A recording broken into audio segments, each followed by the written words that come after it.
안녕하세요, 캐드쟁이 AI입니다.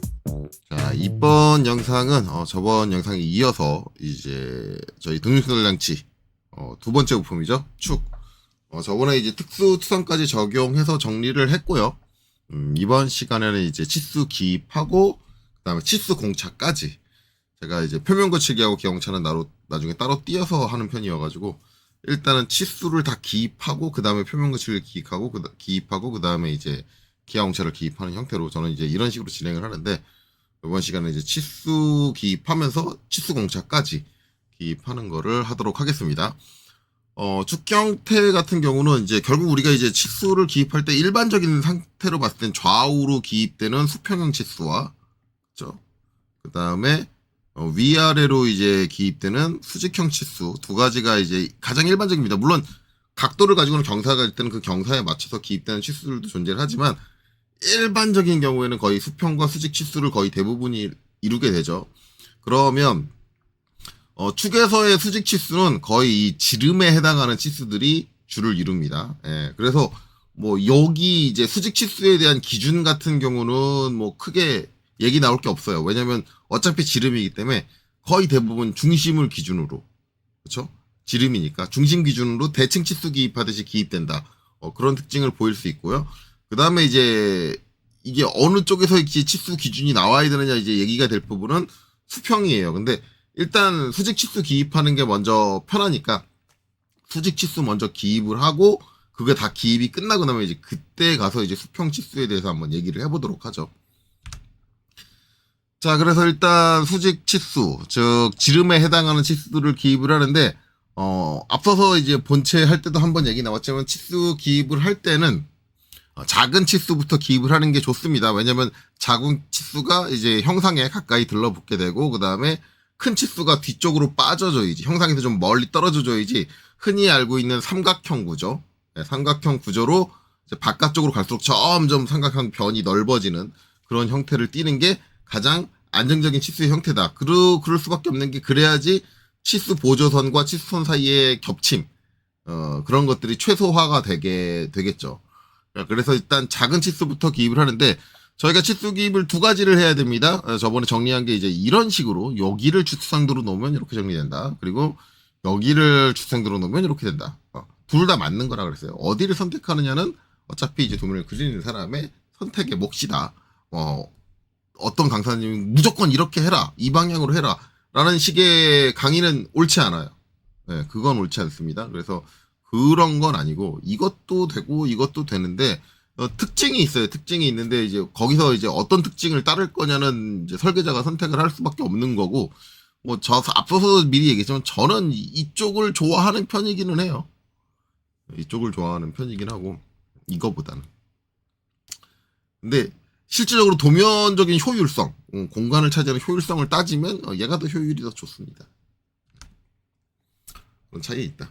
자, 어쨌든 그래서 이제 일단 얘부터 먼저 보고 얘기를 할게요. 그리고 얘는 요거 기입하고 난 다음에 이제 복사해서 갖다 붙여놓고 그러고 처리를 하도록 할게요. 자, 우선 작은 치수부터 기입한다 그랬는데, 이게 다 지름에 해당하는 치수인데 유일하게 지름에 해당하지 않는 치수가 하나가 더 있습니다. 요건 지름하고는 상관이 없죠. 그래서 우리가 기본적으로 이제 중심을 기준으로 대칭으로 기입을 한다 그러는데, 얘는 그럴 수가 없어요. 그렇죠? 얘가 제일 작은 치수인데, 그렇죠? 여기서부터 이제 여기까지 떨어진 이 거리. 대부분 이제 중심을 기준으로 해라 그러면 이렇게 기입하시는 분들이 있을 수도 있어요. 중심으로 기준으로 하면 얘도 거기에 기준을 맞춰가지고 이렇게 기입해줘야지, 이렇게 생각하시는 분들이 계신데, 이건 아닙니다. 왜냐하면 기본적으로 우리가 치수를 기입할 때 먼저 생각을 해야 되는 건 가공 작업자가 필요로 하는 치수가 뭐냐예요. 가공 작업자가 필요로 하는 치수가 뭐냐. 근데 이때 주의해야 되는 게, 가공자가 필요로 해야 할 것 같은 치수를 어떻게 생각을 하냐면, 여러분들이 알고 있는 캠을 생각하시면 안 돼요. 왜냐하면 캠 작업자는 어떤 치수를 줘도 상관없습니다. 되게 이제 이게 제가 가공 성향이 강한 이제 강사님들하고 얘기할 때 많이 싸우는 얘기인데, 이 가공 성향 강한 분들이 꼭 가공 작업자를 배려해서 이런 치수를 추가적으로 더 뽑아줘야 된다. 여기서부터 이 원래는 뭐 여기서부터 해야 되지만은 가공 작업자를 배려하면 여기서부터 뽑아야 된다. 막 이런 얘기들을 하시는데 그분들이 가르치는 거의 가공을 보면은 캠가공이거든요. 근데 캠가공은 그게 없어요. 왜냐하면 캠가공은 내가 치수를 어떻게 주든 다 가공이 돼요. 그거 프로그래밍 하는데 어렵지 않아요. 왜냐하면 여러분들 캠 수업 받아보신 분들은 아시겠지만 요새 캠 프로그램을 자기가 수치적으로 봐가지고 수기로 다 짜는 사람이 얼마나 되나요? 없어요. 어떻게 해요? 2D 이 CAD 파일을 그대로 갖고 와가지고 이거를 그대로 읽어가지고 요 그려져 있는 형상을 가지고 하지 거기 써 있는 치수를 가지고 캠을 세팅하시는 분을 제가 본 적이 없어요. 거의 대부분 그냥 그려져 있는 형상을 가지고 해. 더욱이나 3D까지 그리면 그냥 3D 모델링 갖다 놓고 캠 걸죠. 풀패스 짠다고요. 그런 상황에서 캠 가공 작업자를 위해서 치수를 이렇게 뽑아야 됩니다라고 얘기하는 건 억지예요. 우리가 가공 작업자를 고려해서 치수를 뽑는다는 건 수작업을 전제로 해야 됩니다. 내가 수작업으로 가공을 다 한다. 그때 그 수작업으로 작업을 하는 가공 작업자의 기준에서 발생되는 치수가 그분들이 별도의 계산 없이 바로바로 치수를 볼 수 있어야 된다. 그 관점에서 가공 기준의 그 치수가 나오는 거예요. 가장 요거에 관련해서 가장 어이없는 거는 제가 이제 전에도 몇 번 얘기했지만 그 실무에서 일을 하다 보면은 3D로만 설계하는 설계사랑 같이 일할 때가 있어요. 3D로 오로지 이제 2D 도면도 다 3D CAD만 이용해서 뽑는 회사거든요. 그런 회사들은. 얘네들이 뽑은 2D 도면을 보면은 전부 다 치수가 우리가 알고 있는 이제 요 본체 같은 경우 요런 식의 치수 안 뽑습니다. 안 뽑고 어떻게 하냐면 좌표 치수. 좌표 치수는 뭐 이런 거죠. 잠깐 보여드릴게요. 여기다 원점을 놓고 다 이런 식으로 뽑아요. 여기서 여기까지 거리가 이렇게 그렇죠? 여기서 여기까지 거리가 이렇게 이걸 다 이걸로만 뽑아요. 다 이걸로만 모든 치수를 이렇게 뽑아놔요. 이렇게 뽑아놓으면 이게 솔직히 말하면 가공 작업자가 보기는 어떨지 모르겠지만 가공 작업자는 제가 아까 얘기했지만 캠으로 한다 그러면 아무 상관없어요. 이걸 이렇게 기입을 해주든 이렇게 기입을 해주든 어차피 저 그려져 있는 CAD 파일을 그대로 갖고 와서 할 거기 때문에 저 치수가 어떻게 기입되는지 캠 가공 작업자는 아무 신경 안 써요. 하나도 신경 안 써. 그러면 이걸 이런 식으로 기입하려면 누가 문제냐면 조립 작업자. 이 제품을 조립하는 나중에 이렇게 조립하는 조립 작업자가 자기 조립할 때 필요한 치수들을 확인을 해야 되는데 그때 이렇게 돼 있으면 미칩니다. 환장해요. 그래서 저도 이제 그런 데랑 같이 일할 때 그런 외주업체에서 도면을 아까 제가 보여드린 것처럼 좌표 치수 개념으로 찍어 보내면 생산 현장에서 난리가 나요. 조립하는 데서. 아, 도면을 이따구로 뽑아주면은 어떻게 조립 어떻게 하라는 거냐고 막 이런 식으로 막 항의가 들어오거든요. 그러면 이제 저희가 이제 그 외주업체를 부르죠. 당신네들 일반적인 우리가 알고 있는 제도에 의한 치수 기입법이 이런 식으로 돼 있는데 이런 식으로 기입하게 돼 있는데 왜 그거 안 지키냐? 왜 이렇게 납품을 다시 다 치수 기입 다시 다 해가지고 다시 갖고 와 이렇게 얘기하거든. 왜냐면 우리는 갑이니까 우리는 일을 시킨 거니까. 그럼 이제 거기서 이제 설계를 담당하는 사람이 나와가지고 변명을 합니다. 아유 뭘 좀 모르시는 말씀을 하시네. 응? 이게 가공업체에 가면은 가공업체는 그 좌표 치수가 중요하지. 이렇게 치수 기입하면 가공업체들 작업하기 불편하다고. 불편하지 않아요. 가공에 대해서 쥐뿔도 모르는 거예요. 오히려 그런 얘기를 하면 본인이 가공에 대해서 쥐뿔도 모르는 거야. 그게 그런 식으로 이렇게 기입해서 불편한 거는 하다는 건 변명이에요. 변명. 3D CAD에서 2D 도면 뽑는 사람들이 좌표 치수를 뽑는 이유는 딱 하나예요. 제가 잘 알아요. 왜냐면 전 2D, 3D 다 했으니까. 제가 그분한테도 그렇게 있어요. 솔직히 까놓고 말씀하세요. 당신이 도면, 2D 도면 만들 때 3D CAD에서 2D 도면 만들려면 좌표 치수를 빼는 게 제일 쉬우니까 그런 거 아니에요. 제가 그렇게 얘기했어요. 변명하지 말라고. 그게 사실이에요. 그러니까 말도 안 되는 일반적으로 가공 성향을 갖고 계신 분들 말도 안 되는 변명을 자꾸 늘어놓지 마세요. 요새 가공은 치수를 이런 식으로 기입을 하든 어떤 식으로 기입하든 어차피 모델링을 가져가기 때문에 캠 가공의 영역으로 넘어가면 치수를 어떻게 기입했느냐는 중요하지 않아요. 그러면 치수를 어떻게 기입했느냐에 영향을 받는 사람은 누구냐? 수작업으로 가공하시는 분들이에요. 그러니까 우리가 이제 어떤 가공을 기준으로 이제 치수의 기준, 치수가 어떻게 전개되는지 그 기준을 정한다라고 얘기를 할 때는 수작업을 기준으로 생각을 하셔야 돼요. 그거 이제 착각하면 안 된다. 그거 이제 되게 중요하고요. 일반적으로 이제 잘못 얘기하는 가공을 신경 쓴다고 해서 너무 잘못된 얘기가 오는 게 많아가지고. 그래서 이제 결국은 이제 요 키 홈이잖아요. 홈은 어떻게 해요? 요 위에서부터 이렇게 파고 내려올 거 아니에요. 그렇죠? 위에서 이렇게 파고 내려올 거야. 이 깊이가 중요하니까 어디서부터 기준이 여기서부터 여기까지다. 우리가 다른 치수는 다 중심을 기준으로 할 건데 요 치수만 굳이 요 윗면을 기준으로 하는 이유가 뭐냐? 가공 방향이 그렇게 되니까. 수작업자가 가공할 때 그렇게 할 테니까. 네, 그게 중요한 거예요. 그렇죠. 자, 그래서 이제 그렇게 기입을 한다. 근데 문제는 이 치수를 어떻게 뽑을 거냐? 뽑을 수 있는 방향이 두 개가 있어요. 여기서 이렇게 찍고 이쪽으로 뽑을 거냐? 그렇죠? 이쪽으로 뽑아줄 거냐? 아니면 여기서 이쪽으로 이렇게 뽑을 거냐? 아이고, 여기를 먼저 찍는 게 낫겠네. 여기서 이쪽으로 이렇게 뽑을 거냐? 이렇게 두 가지 방향이 있죠. 이쪽으로 뽑는 게 맞냐? 이쪽으로 뽑는 게 맞냐? 자, 이거는 정답 없어요. 이렇게 뽑으실 수도 있고요. 이렇게 뽑으실 수도 있어요. 근데 저라면 이렇게 뽑을 것 같아요. 이거는 개인적인 이제 선택인 거예요.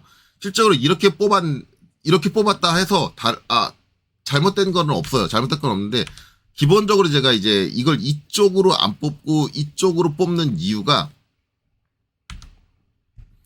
이게 일단은 이쪽으로 치수가 전개되기 시작하면 여기서 이제 치수선이 나와가지고 이렇게 갈 거란 말이에요. 그럼 이제 일단 얘랑 싸워요. 그렇죠? 요 부분이 겹쳐서 싸운다. 요거 한 가지하고 그 다음에 이제 기본적으로 모든 치수는 형상 바깥으로 뺄 거기 때문에 이쪽으로 쌓이는 치수가 많아요. 그러면 얘마저도 여기로 빠져나오면 이쪽으로 빠져나오면 너무 길게 쌓여요. 저거 하나가 추가됨으로써. 그래서 저는 바깥쪽으로 너무 지저분하게 난입이 되는데 라고 생각을 해서 저라면 이제 이 방향을 아마 쓰지 않을 거다. 그렇죠? 이 방향을 쓰지 않고 이 방향으로 빼줄 거다. 근데 이 방향으로 빼주는데 요 방향으로 못 뺄 때가 있어요. 뭐냐면 이런 경우가 있죠. 여기가 있긴 있는데 너무 짧아. 이렇게 짧은데도 불구하고 얘를 굳이 여기다 이렇게 놓는다 이건 아니에요. 여기가 너무 짧으면 바깥으로 뺄 수밖에 없어요. 바깥이 지저분해지더라도. 그러니까 그런 상황은 봐야 돼. 근데 제가 지금 봤을 때 이 부품을 보면 얘가 그렇게 얘를 이쪽으로 뽑으면 안 될 정도로 이쪽 공간이 모자라지는 않아 보인다. 라는 게 이제 제 개인적인 판단인 거죠. 그건 이제 여러분들이 직접 판단하셔야 돼요. 이걸 이제 이쪽으로 뺐느냐, 저쪽으로 뺐느냐는, 이제 감점이다, 아니다, 뭐 그런 거 얘기할 부분은 아닌 거예요. 그쵸?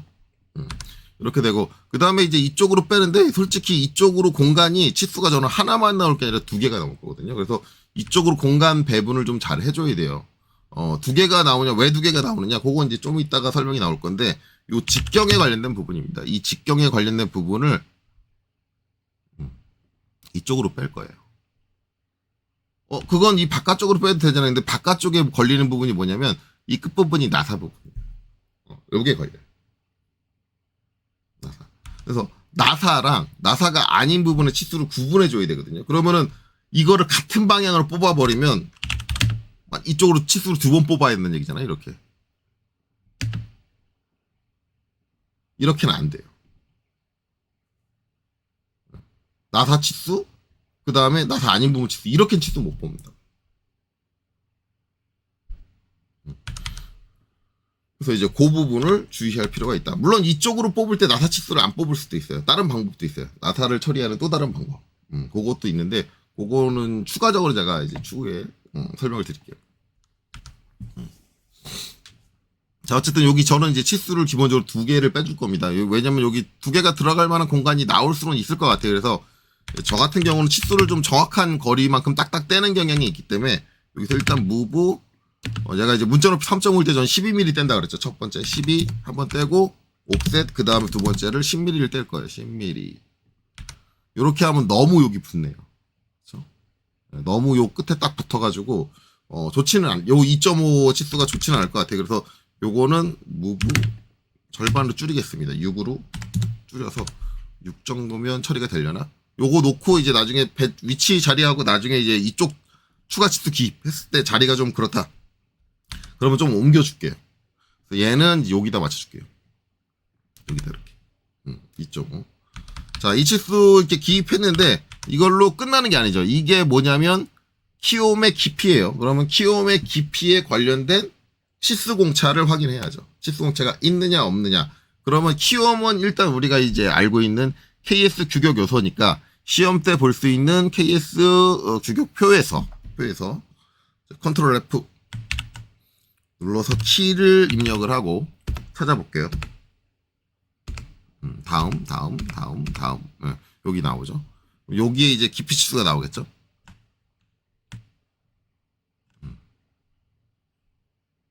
깊이 치수는 이제 우리가 이제 여기서 일단 봐야겠죠. 지금 이제 요게 축이고 축에서 파지는 깊이는 요 아래쪽에 나와 있네요. 그래서 위쪽이 이제 구멍에 파지는 깊이 T2고, 그다음에 우리는 축이니까 지금 우리가 봐야 되는 건 T1이에요.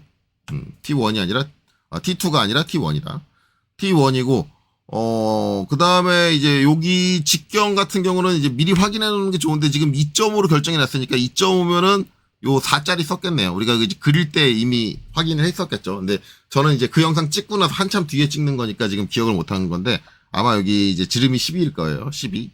그러면 이제 그때 우리가 도면 그릴 작도할 때 선정했던 게 4짜리를 선정을 했고 그 다음에 2.5. 그래서 이제 파지는 깊이 T1이 2.5다라고 했고 여기에 관련된 이제 공차가 요 뒤에 있죠. 이건 뭐 T1이든 T2든 똑같이 적용이 돼요. 그래서 플러스 0.1. 그러니까 이제 이 플러스 0.1이 붙는 거는 어차피 여기에 껴지는 이제 키 블록. 이 높이는 정해져 있을 거예요. 높이는 정해져 있고 그 높이에 맞춰가지고 요 높이를 이제 대략적으로 비율적으로 나눠가지고 여기 몇 프로 여기 몇 프로에서 이렇게 나눠가지고 여기 묻히게 하는데 이게 이제 2.5라는 건 설계적으로 이 치수를 맞췄는데 이거보다 작아지면 안 되니까 어떻게 해요? 0에서부터 플러스 0.1까지를 더 허용을 해준다. 네가 저 2.5 깊이를 딱 맞출 수 없기는 하지만 정 못 맞힐 거라면 약간 더 깊게 좀 못 맞춰. 좀 짧게 못 맞추면은 저기 키 블럭을 내가 못 겨눌 수도 있어. 이런 얘기를 하는 거죠. 네. 그러니까 약간 좀 더 깊게 가공되는 오차를 허용을 하겠다. 대신에 좀 짧게 가공되는 덜 들어가는 그런 식의 가공을 허용하지 않겠다라는 의지가 여기 딱 치수 공차만 봐도 느껴져요. 그렇죠? 그러면 이제 이 치수 공차값 입력하는 게 이제 방식이 있는데 이거 앞에서도 다뤘지만 이제 오랜만에 하니까 다시 다루기는 하는데 일단은 여기 공차값 쓰는 방식이 다양합니다. 되게 다양해요. 다양한데 솔직히 말하면 제가 좀 하지 말아라 라고 말하는 게 있어요. 하지 말라고 하는 방식이 있는데 제가 요거를 굳이 설명하는 게 최근에 제가 이제 인터넷에서 유튜브에서 전산응용 기계도 기능사 이제 그 강좌들을 많이 봤는데 많은 영상들에서 대부분 이 공차값 기입할 때 이 짓거리를 하더라고요. 그래서 이제 제가 이제 하는 건데 이거를 어떻게 하시냐면 DT로 하지 않고 MT로, 요새는 MT로 하니까 T 해가지고 첫 번째 구석 이렇게 해가지고 두 번째 구석 대충 찍어가지고 이렇게 땅 찍어가지고 만들어 놓고 그 다음에 여기서 이제 저 공차 값이니까 원래 요 3.5 치수 문자 높이 시험 때 3.5로 하잖아요. 그럼 이 절반을 잡아요. 대부분 절반을 잡더라고요. 3.5의 절반이면 1.75죠. 절반 1.75. 이게 절반을 이렇게 잡지 않는구나. 3.5 그대로 하는구나. 이게 그리는 분들이 이렇게 하시는 분들이 되게 다양해가지고 3.5 그대로 하고 여기에 보면은 여기서 이제 공차 값을 적는데 플러스 0.1 하고 꺽쇠. 쉬프트 누르고 6번이죠. 이렇게 윗꺽쇠 이거 해주고 그 다음에 한 칸 띄고 0 이렇게 하고 나서 이걸 이제 쭉 다 블럭을 잡아요. 블럭을 잡고 뭐 해주냐면 여기 분수 표시 있죠. 네, 스택이라고 하는 건데 스택을 딱 작성을 합니다. 여러분 이렇게 작성이 되죠. 이렇게 하는데 이 중요한 거는 이 스택을 이제 요 글자의 반반을 나눠서 붙일 거니까 어떻게 해주냐면 스택 비율이 나와요. 70%라고 돼 있는데 요 3.5 문자 높이 70%가 아니라 대부분 저걸 몇 프로 선택하냐면 50%를 선택을 해요. 절반으로. 이렇게 하면 이제 요 높이가 딱 이 문자 높이랑 거의 비슷하게 나오거든요. 3.5의 문자 높이랑. 그래서 얘를 어떻게 해요? 한 군데 이제 이거를 대부분 어떻게 하시냐면 강사님들이 어딘가 한 군데 요걸 하나 만들어 놓으래요. 만들어 놓고 값이 바뀌면 더블 클릭해서 고치면 되니까. 자, 만들어 놓고 이걸 하나 복사. 이제 치수 공차 붙일 때마다 이걸 하나 복사를 해가지고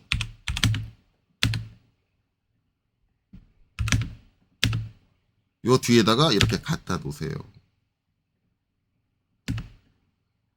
이걸 한단 말이에요.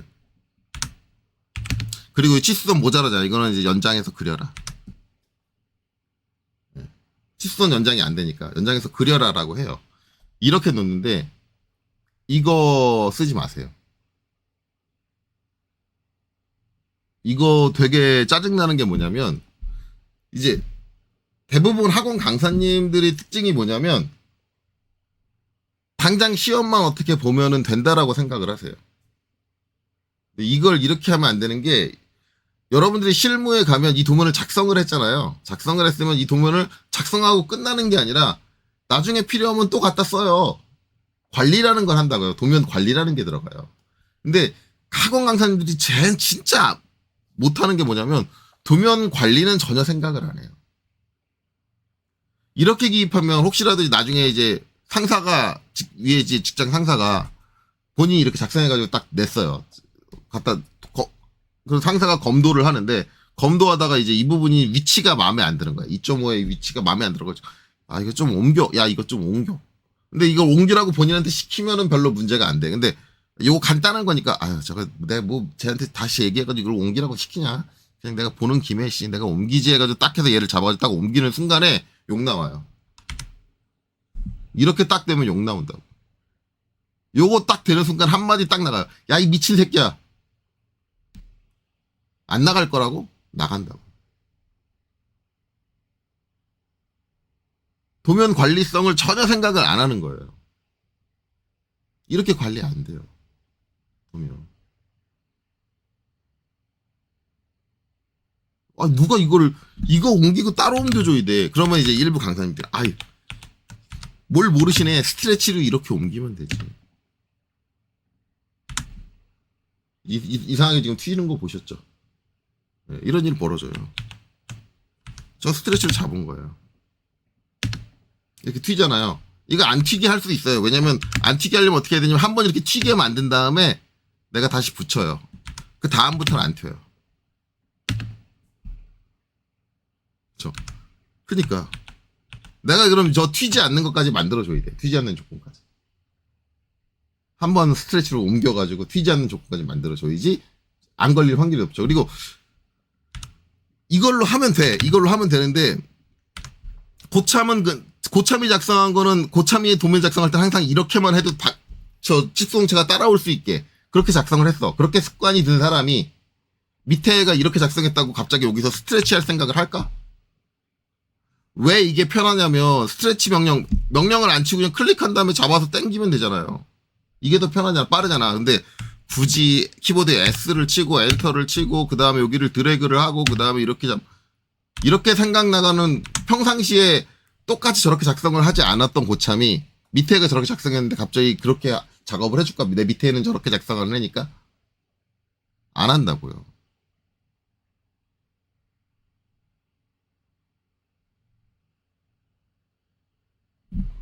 물론 실무에 이렇게 작성하시는 분들이 계세요. 왜냐면 저걸 저도 본 게 저게 외주업체에서 도면 받아보면은 저렇게 작성한 사람들이 간간히 있어. 실무 쪽에. 욕 나와요. 저는 저렇게 작성해온 외주업체한테는 전화해가지고 한마디 해요. 저거 다 지우시고요. 다 방식 바꿔가지고 치수만 움직이면 다 같이 따라 움직일 수 있게 그렇게 다 바꿔놓으세요. 그러면 거기서 이제 툴툴툴툴 거리죠. 그 도면을 저에게 납품한 게 몇 장인데, 몇백 장인데, 거기에 치수 공차가 몇백 개가 들어가는데, 그걸 다 찾아가지고, 그니까, 진작에 제대로 하시죠.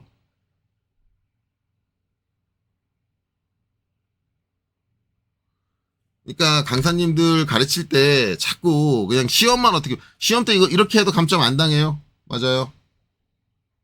아무 상관없는 부분이긴 한데 그래도 아니지 않나? 저는 그렇게 생각을 해요. 물론 그래 난 저렇게 할 거야라고 하시는 분들은 제가 말리지는 못해요. 저걸로 감점 당하지 않아요.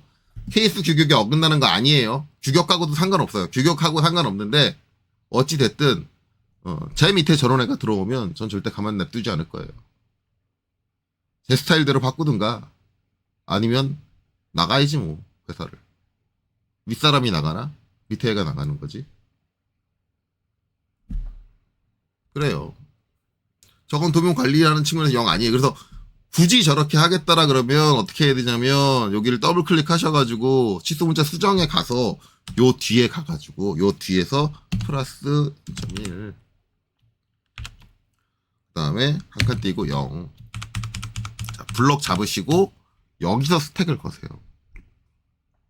여기서 스택을 걸면 되잖아요. 그리고 얘 더블 클릭해서 0.5로 바꾸면 0.50%로 바꿔주시면 되는데 이제 절반으로 해서 50%로 바꾸면 거의 문자 높이하고 똑같아지잖아요. 근데 이건 잘못된 거예요. 어디에 대비해서 잘못된 거냐면 KS 규격 대비해서 잘못된 거예요. 우리가 이제 시각적으로 봤을 때 요 치수 공차가 요 치수 문자의 높이랑 딱 비슷하게 나와야 보기가 좋다라고 생각하는 건 우리 시각적인 건데 KS 규격이나 국제 규격인 ISO 규격에서는 기존에 여기 썼던 문자 높이가 얼마예요? 3.5잖아요. 3.5면 이거보다 한 단계 작은 치수를 공차로 쓰게 돼 있어요. 한 단계 작은 치수. 그러면 3.5에서 한 단계 작은 치수는 곱하기 0.75예요. 이게 케이스 규격이랑 IS 규격 표준이에요. 이 0.75 된 게 대략적으로 얼마냐면 2.5예요. 문자 높이가. 그래서 우리가 이제 문자 높이나 선 굵기나 뭐 그런 거 얘기할 때 문자 높이 5에서 2.5로 가는 게 아니라 중간에 뭐가 있어요? 3.5가 있는 거잖아요. 이 3.5가 그래서 있는 거라고요. 5에서 0.75 하고 여기서 0.75 하고 물론 0.75 하면 딱 이 값 안 나와요. 당연히 안 나올 거예요. 0.75에서 요 소수 좀 뒷자리를 어떻게 처리를 할 거냐를 결정해서 이게 나오는 거예요. 그렇기 때문에 요 뒤에 거는 대략적으로 0.75 그러니까 정확하게 얘기하면 0.75배를 하는 게 맞고 이거의 캐드에서는 그냥 0.7로 퉁쳐요. 밑에 뒤에 5를 잘라가지고 0.7로 퉁쳐버려요. 그래서 여러분들이 스택을 쓰면은 불편하게 대부분 이럴 거예요. 아니 이거 딱 0.5가 돼 있지 왜 70%로 돼 있어. 불편하게. 그리고 보시면 여기 있는 것도 60 중간에 5단위를 갈 수 75를 선택할 수 이렇게 돼 있어요. 75, 80, 80에서 90, 95, 85, 95 없는데 75는 있어요. 왜냐하면 원래 규격대로 하면 이 75%가 맞는 거예요. KS 규격과 ISO 규격대로 하면. 물론 이제 난 그래도 시각적 신미성을 위해서 저거를 이제 그냥 절반, 전체 치수 문자 높이의 절반으로 쓸래. 그래서 50%를 하시는 건 여러분들의 선택이에요. 그걸 그렇게 했다 그래서 그걸로 감점할 거냐 안 할 거냐는 솔직히 말하면 이제 채점관이 선택해야 될 부분이겠죠. 그리고 0.75를 했을 때 누가 봐도 뒤에 게 너무 크고 여기 위가 이렇게 돌출되기 때문에 치수를 배치할 때 좀 불리한 부분들이 존재를 해요. 그러니까 그것까지는 제가 막진 않을 건데 정확한 규정은 원래 0.75를 하는 게 맞다. 이거는 알고 가시라고요. 이 치수 문자 높이의 절반을 하는 게 맞는 게 아니다. 치수 문자의 절반을 한 거는 두 단계를 하락시킨 거예요. 한 단계를 치수 문자의 높이를 한 단계를 하락시킨 게 아니라 두 단계를 하락시켰을 때 0.5가 되는 거죠. 일반적으로 이제 그렇게 쓰는 건 솔직히 아니다. 그리고 여러분들이 캐디에서 작업할 때는 이게 이 치수 문자 높이의 50%가 돼도 문제가 없겠지만 출력을 하게 되면 이 뒤에 공차는 거의 안 보일 확률이 높다라는 거는 생각을 하셔야 돼요. 그렇게 두 단계를 낮춰버리면 그냥 시꺼멓게 덩어리처럼 나오는 출력될 수도 있다. 선굵기를 더 줄여줘야 된다. 그러니까 표준 선굵기를 사용을 한다 그러면 75%만 다운시키는 게 맞아요. 괜히 그 75%라는 게 괜히 ISO나 케이스 교육에서 그렇게 규정한 게 아니라 네가 이 치수 문자를 쓰는 선 굵기에 의하면 여기서 75%까지 다운하는 거는 감당할 수 있지만 그 이상 다운하면 그 선들이 뭉개져 가지고 완전 검은색 블럭으로 나올 거다. 그걸 의미하거든요. 그러니까 여러분들이 캐드에서 보기 아름다운 게 중요한 게 아니라 실제적으로 얘를 출력을 했을 때 작업자가 봤을 때 이 치수를 명확하게 구분해서 볼 수 있느냐도 확인을 해야 돼요. 그러니까 만약에 내가 50%로 줄여서 쓰겠다라고 하면 50%로 줄여서 작성을 한 다음에 한번 출력을 한번 걸어보셔야 돼요. 걸어보고 출력한 거를 내가 눈으로 봤을 때 읽을 수 있는가. 그것도 확인을 해야 돼요. 솔직히 말하면. 그러니까 그거는 이제 여러분들이 판단하셔야 되고 저는 75%를 그냥 따르는 편이에요. 0.75를. 그건 이제 여러분들이 선택해서 하면 된다. 그리고 솔직히 저는 이 방식으로 안 해요. 이제 여기 들어가서 이제 이렇게 직접적으로 이제 스택이라는 걸 작성해주는 방식으로 하는데 저는 저 방식 안 씁니다. 안 써요. 이제 저렇게 이제 치수 문자 들어가가지고 여기 더블 클릭해가지고 뒤에 수정으로 들어가서 스택으로 작성할 수 있는데 왜 그러면 아까처럼 아까 거를 다시 보면은 이렇게 작성하는 경우가 있느냐? 이제 솔직히 말하면은 이거를 어차피 텍스트를 쓰거나 이렇게 들어가서 쓰나 여기 더블 클릭해가지고 여기 들어가서 쓰나 차이는 없는데 문제는 이제 이거를 요 뒤에다가 내가 공차값을 쓰면은 이제 치수 기입하다 보면은 반대쪽에 내가 이제 여기다가 여기도 이렇게 기입할 거 아니에요. 이렇게 2.5. 그럼 여기도 똑같은 공차가 들어가야 되잖아요. 그러면 내가 만약에 요 뒤에다가 이제 스택으로 플러스 0.1 0 이렇게 작성을 했다.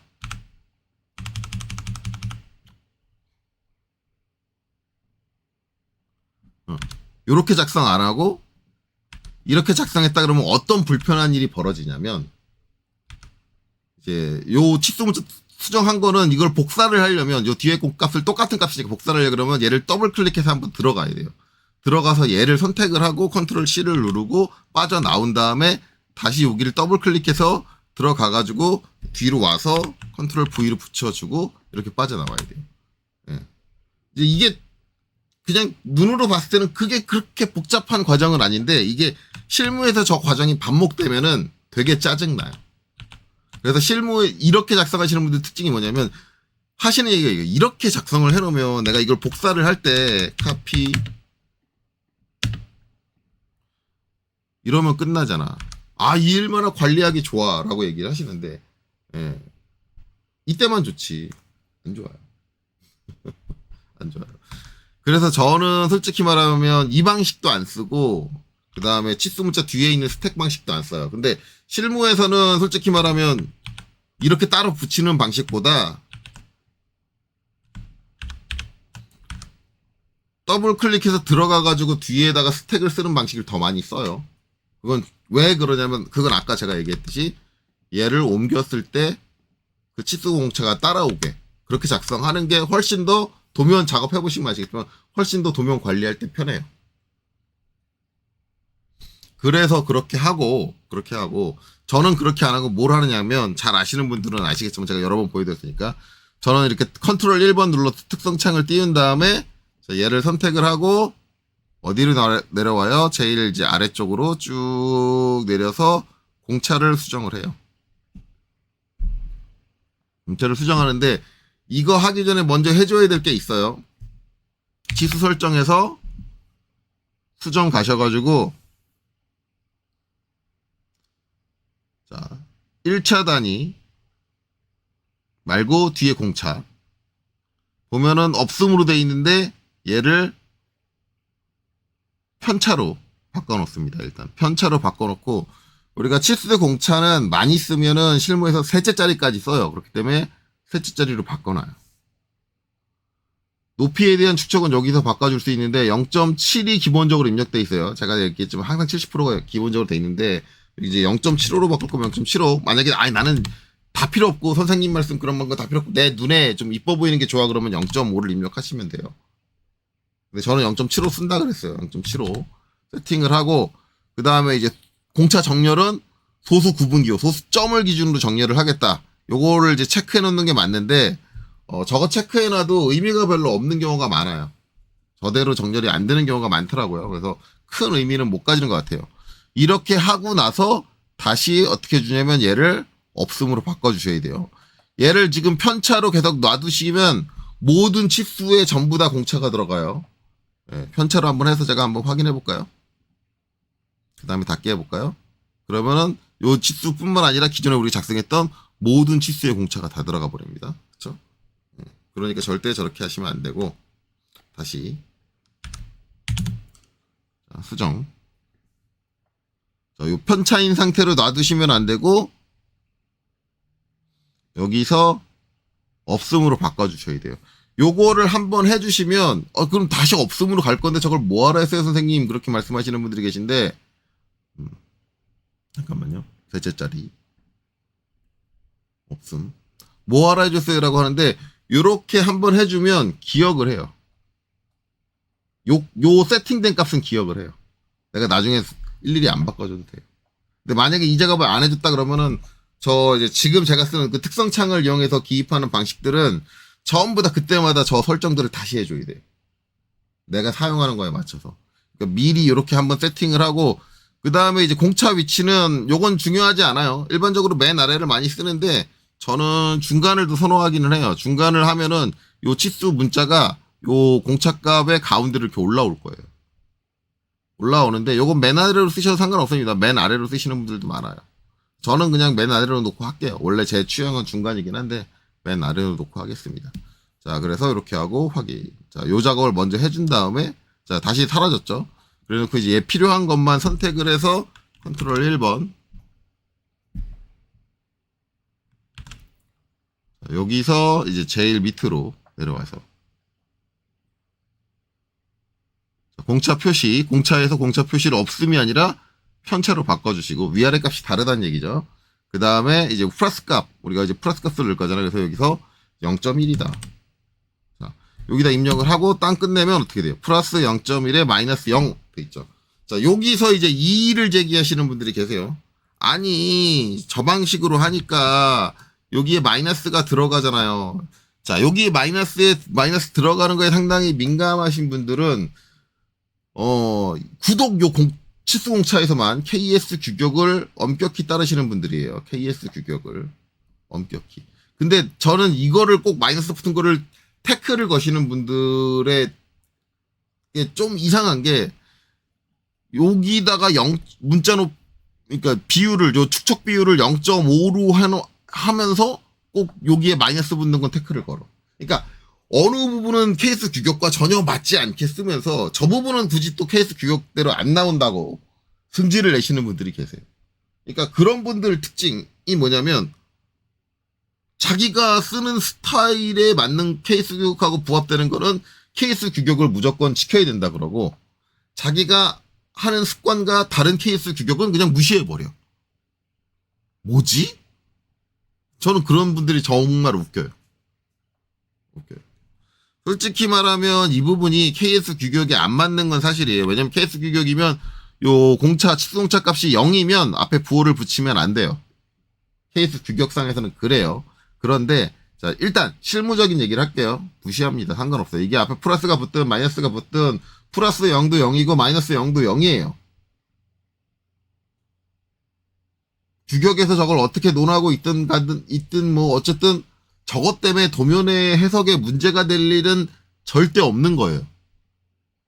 그렇기 때문에 실무에서는 저게 굳이 마이너스가 붙어 있어도 신경을 쓰지 않는다. 하지만 그럼에도 불구하고 우리가 보고 있는 것보다 자격시험이다.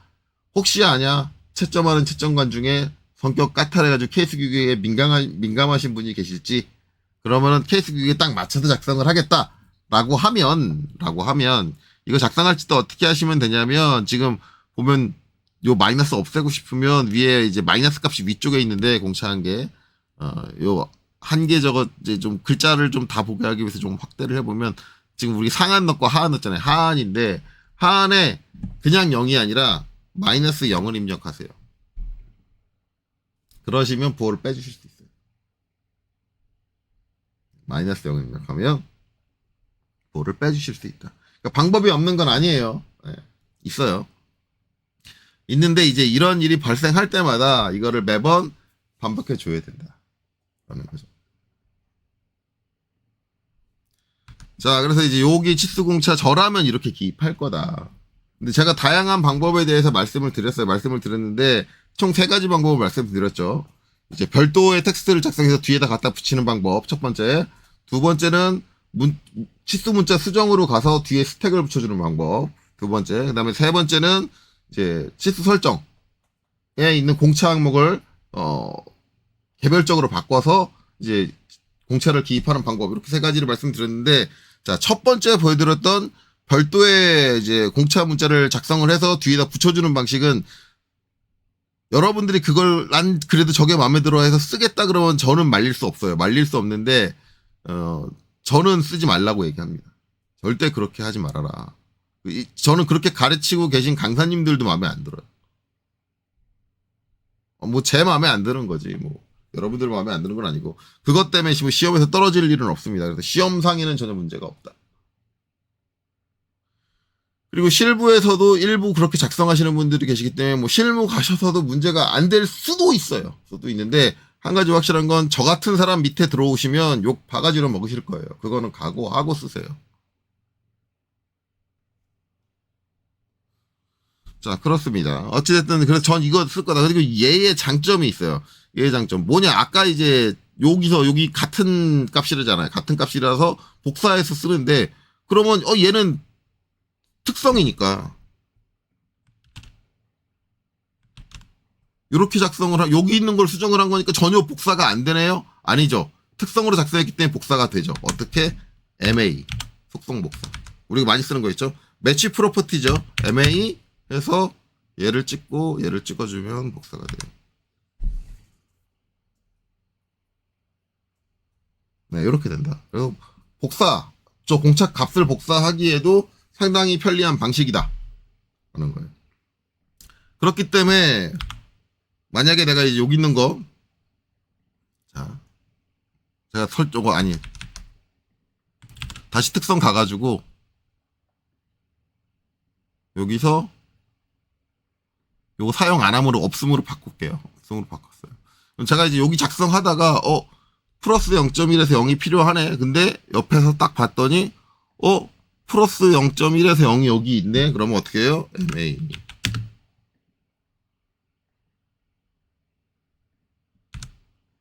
이렇게 작업이 된다는 거예요. 제가 지금 치수 공차 기입하는 데 있어서 상당히 오랜 시간을 들여서 이제 얘기를 하고 있어요. 얘기를 하고 있는 게 요새 이제 유튜브에 나오는 저 치수 공차 기입하는 방식들을 보니까 너무 답답해서 저거를 학생들이 다 저런 식으로 배워가지고 나가면 큰일 나겠다라는 생각이 들어서 말씀을 드리는 거예요. 그래서 이제 방식을 제가 다 보여드린 거예요. 다 보여드렸는데 거기서 이제 어떤 걸 택할지는 여러분들이 택하세요. 근데 저는 앞으로 말씀드리겠지만 저는 무조건 이 속성을 바꿔서 치수공차를 입력하는 방법을 주로 사용을 합니다. 뭐 제가 이제 처음 치수공차 기입했을 때보다 강좌가 워낙 오래됐기 때문에 다시 한번 말씀을 드려요. 그래서 이렇게 기입한다. 그래서 이제 이렇게 주의하시면 되고 지금 한 40분 했는데 딸랑 요거 하나 기입했네. 워낙 잔소리가 많았어가지고. 어쨌든 그래서 제일 작은 치수 기입했고요. 그 다음으로 이제 작은 치수는 이제 여기 직경이죠. 이제 이 직경. 이 직경이에요. 직경인데 이제 문제가 되는 건 이 직경이 치수가 2가지예요. 여기 이제 나사가 나 있는 부분의 치수와 나사가 없는 부분의 치수다. 이제 여러분들이 일반적으로 알고 있는 거는 이제 DLI.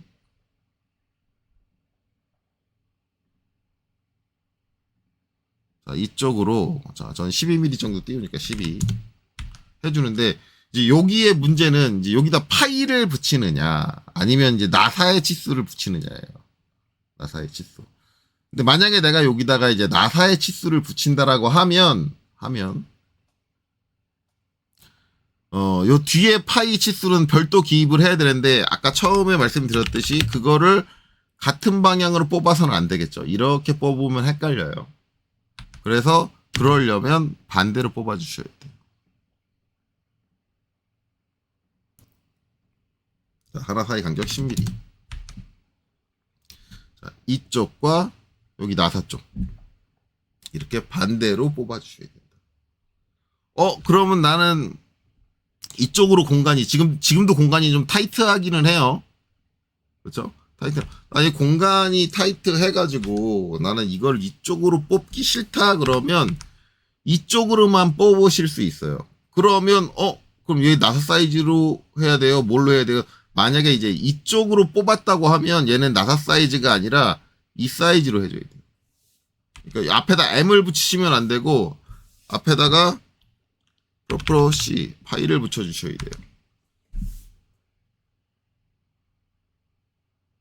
됐죠? 네, 파이를 붙여. 그러면 선생님 여기 나사 사이즈는 어떻게 해야 돼요? 여기 나사 사이즈는 또 한 가지 방법이 있는 게 뭐냐면 여기에 이제 길이를 기입을 해요. 나사 길이죠. 네, 나사 길이를 기입을 하는데 나사 길이를 기입을 하실 때 첫 번째 방법, 요 뒤에다가 슬러시를 하나 찍으시고 M 12 여기 1피치였죠? 곱하기 1피치 이렇게 적어주시면 돼요. 자, 이 14mm 구간은 M12에 1피치에 나사를 내주세요. 이렇게 써줄 수 있는 방법 한 가지. 요거 한 가지. 또 한 가지는 요렇게 기입을 해놓고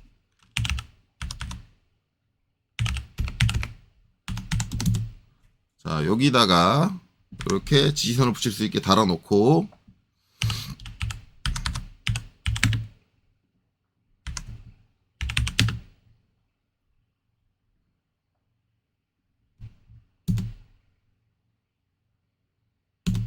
자, LE를 이용해서 신속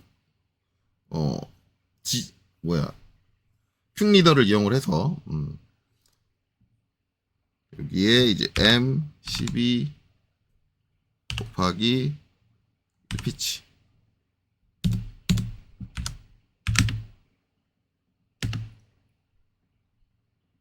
이렇게 지시선을 붙여주는 방법이 있어요.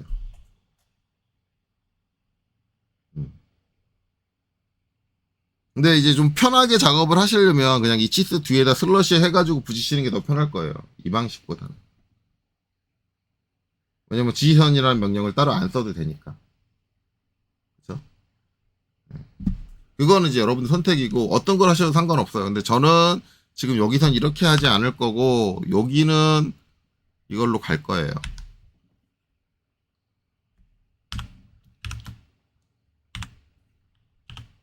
(1피치로) 갈 거고요. 그 다음에 여기 지름은 이쪽으로 뺄 거예요. 자, 그러면 이제 여기 치수는 M12의 1피치. 우리가 이제 그릴 때, 이거 왜 1피치인지는 제가 그릴 때 설명을 했어요. 형상을 작동할 때 이제 그쪽 가서 기억 안 나시면 보시면 되고, 이제 여기 치수는 끝났으니까 여기 치수인데, 여기 치수는 앞에 파이가 붙여야겠죠. 파이를 붙이는 방식은 두 가지가 있다고 제가 이거 할 때 한번 설명을 드렸어요. 그래서, 따당.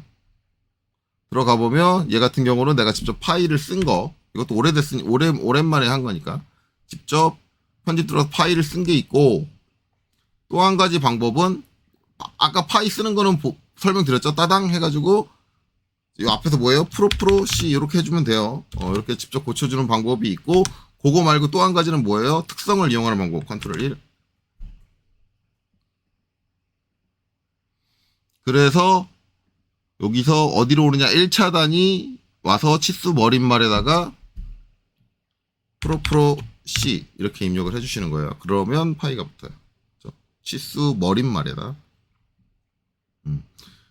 두 개의 차이가 뭐냐? 요 파이라는 거 이제 앞으로 많이 쓰일 거잖아요. 이 파이라는 걸 붙여주고 싶을 때 복사시키고 싶다 그러면 이렇게 하면 복사해서 들어가죠. 보이시죠? 예.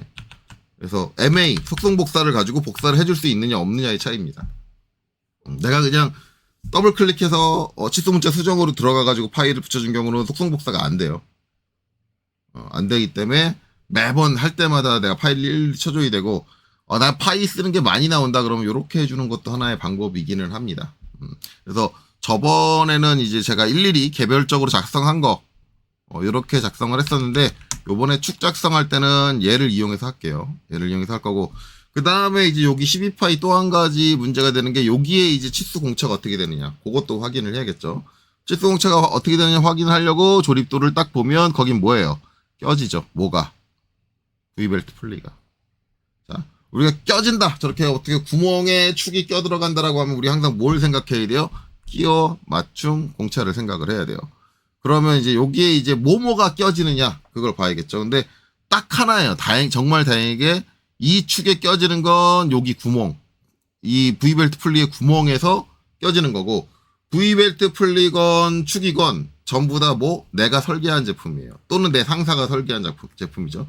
자체적으로 설계한 제품이에요. 그러니까 KS 규격에 있는 어떤 규격품을 우리가 만든 게 아니라 내가 설계해서 뺐다라고 하면 제가 이제 요 부분은 암기의 부분이라 그랬죠. 기본적으로 암기를 해라 라고 했어요. 그래서 내가 설계한 부품, 즉 우리 회사에서 설계한 부품, KS 규격품을 갖다 쓰는 게 아니라 그런 경우는 기본적으로 축은 어떻게 G6 또는 H6라 그랬는데 정확히 말하면 H6예요. H6가 맞아요.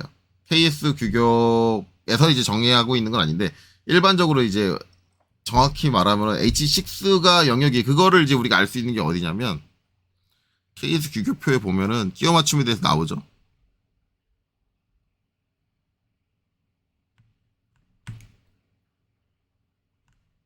끼워 맞춤에 대해서 나오는데 여기 보면은 요걸 좀 이렇게 옮겨야 되나? 아이고 작아져라. 이렇게 옮길 수 있네요. 보면은 이제 기준 구멍, 기준 축이라는 게 있잖아요. 우리가 이제 실질적으로 여기서 적용할 수 있는 거는 이거 아니면 이거예요. 우리가 기본적으로 생각을 하는 거.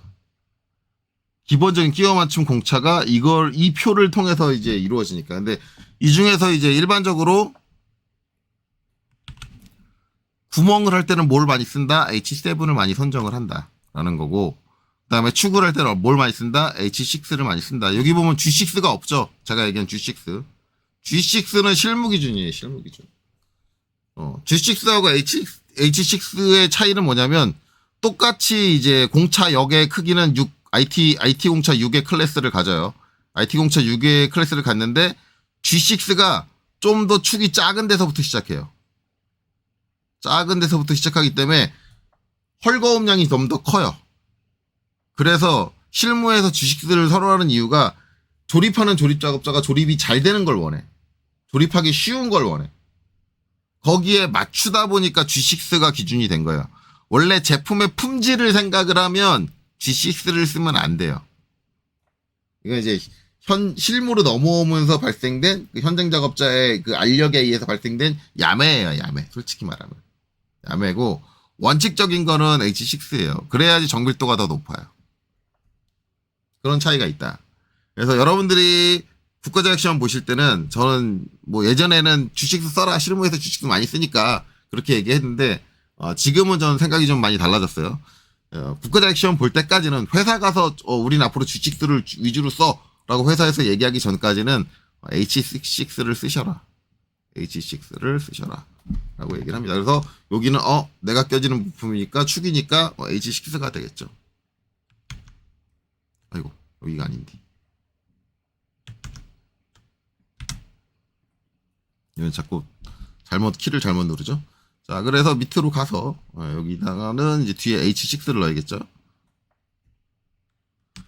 자, 띄어쓰기 문제. 원래 끼워 맞춤 공차 쓰기 전에 한 칸 띄는 게 표준입니다. 요거 띄고 소문자 H죠. 6. 요거 대소문자 틀리시는 분들 되게 많아요. 축에다 붙이는데 대문자로 하시는 분들도 많고. 그런데 소문자예요. 자, 원칙적으로 한 칸 띄는 게 정상이에요. 근데 이제 여러분들 유튜브 보시다 보면 이걸 띄시는 분도 계시고 안 띄시는 분도 계시고 제 예전 영상, 제 과거 영상 봐도 저 이거 안 띄어요. 저 실무할 때 이거 안 띄어요. 자, 저거 안 띄는 이유를 설명을 드리자면 이거를 띄게 되면 이쪽 길이가 너무 길어져요. 공간 차지를 많이 해서 도면에서 치수를 정렬할 때 조금 빡세요. 이제 원래 저길 띄는 이유가 이제 얘는 치수 값이요. 얘는 끼워 맞춘 공차 값입니다. 그걸 구분하려고 띄는 건데 이거 안 띄어 있어도 구분하잖아요. 헷갈릴 일이 없잖아요.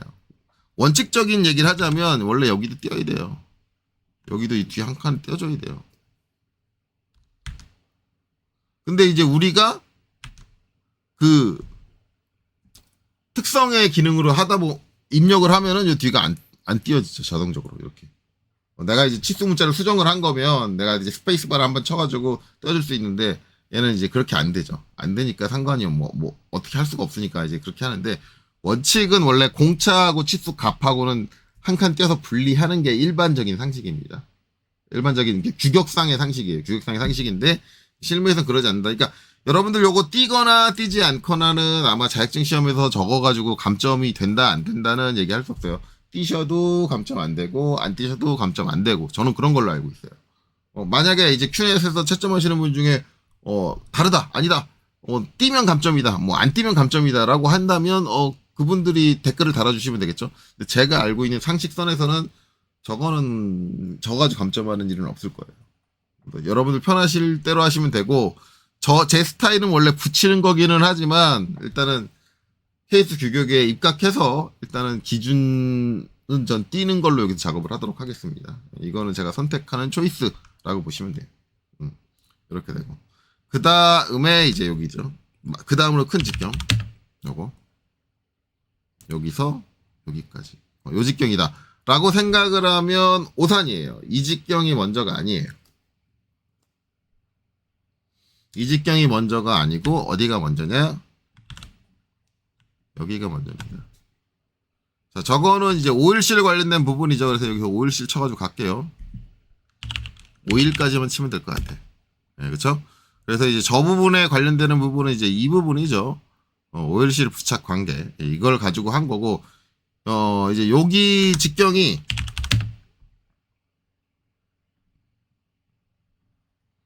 15예요. 그래서 15고, 그래서 13.1. 그래서 이제 여기가 13.1을 기준으로 했고, 제 성격에는 13.1을 하지 않았을 거예요. 왜냐면 이게 최대 값이기 때문에 이 값보다 작은 건 상관없기 때문에 아마 13으로 하지 않았을까. 여기를. 화도 예전에 그린 거라 기억이 잘 안 나요. 얼마나 그런지. 그건 이제 확인해보면 알겠죠.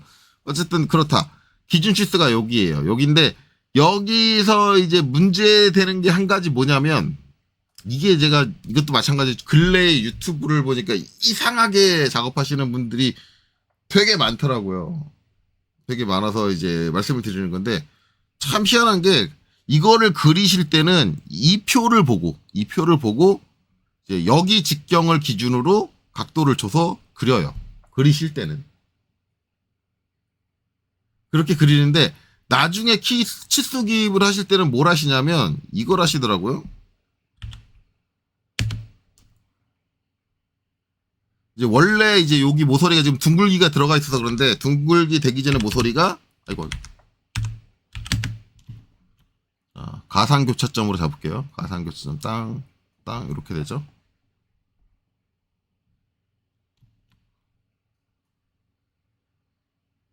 가상교차점 그래서 땅 이렇게 그리고 이제 얘를 MA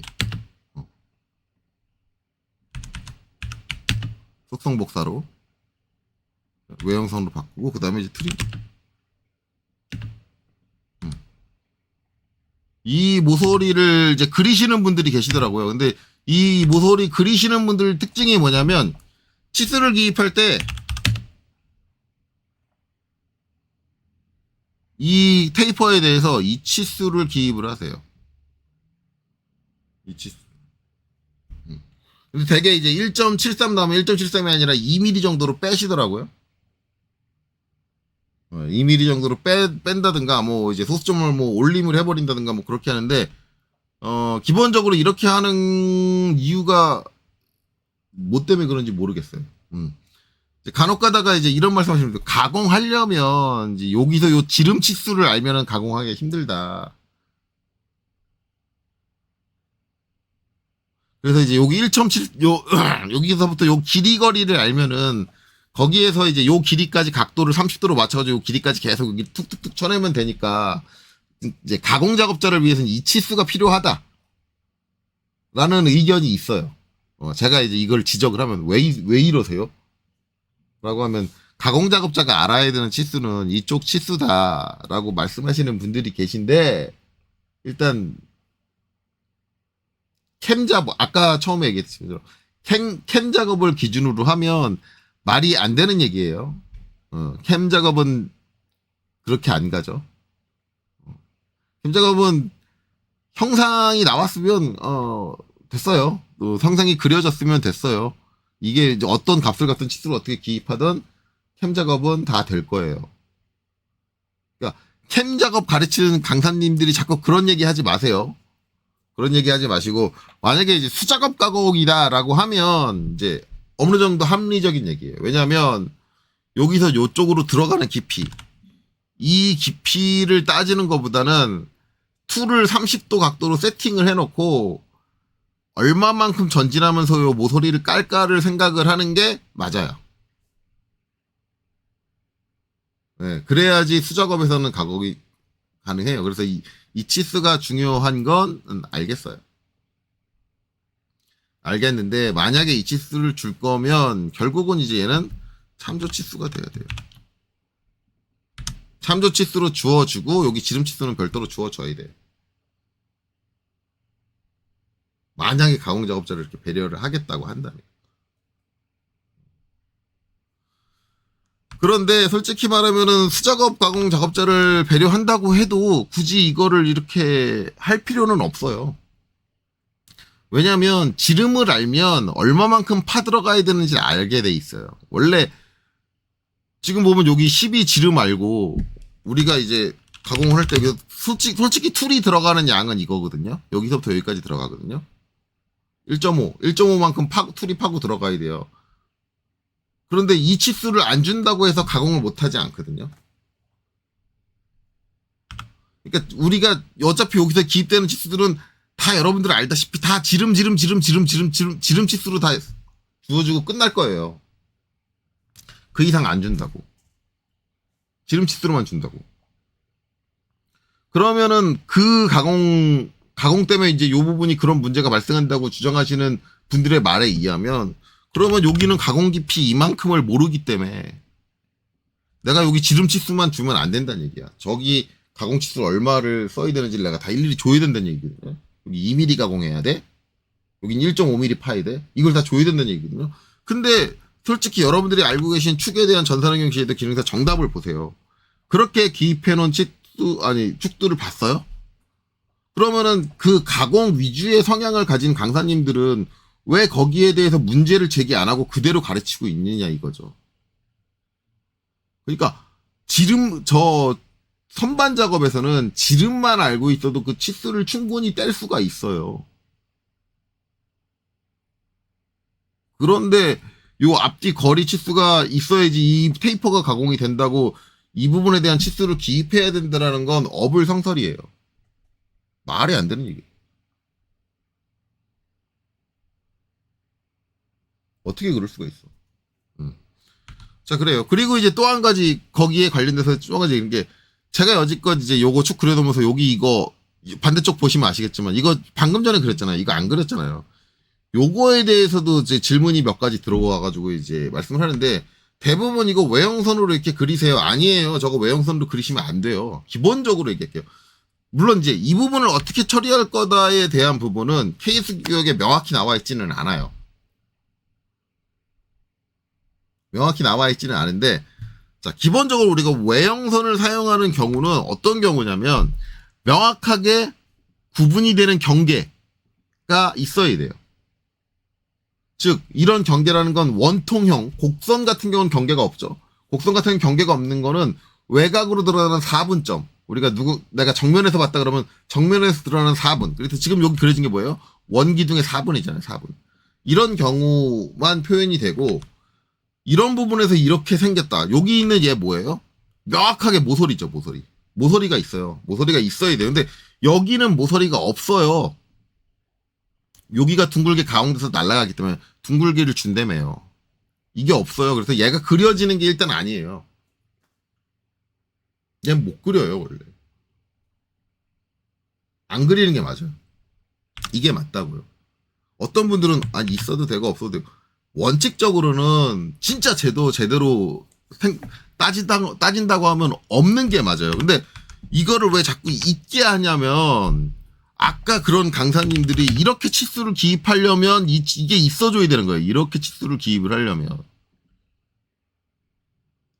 그러니까 이 치수를 넣기 위해서 얘를 억지로 그려 넣는 거예요. 저 치수의 기준이 되니까. 근데 제가 근본적으로 하고 싶은 얘기는 이거 자체가 잘못됐다니까요.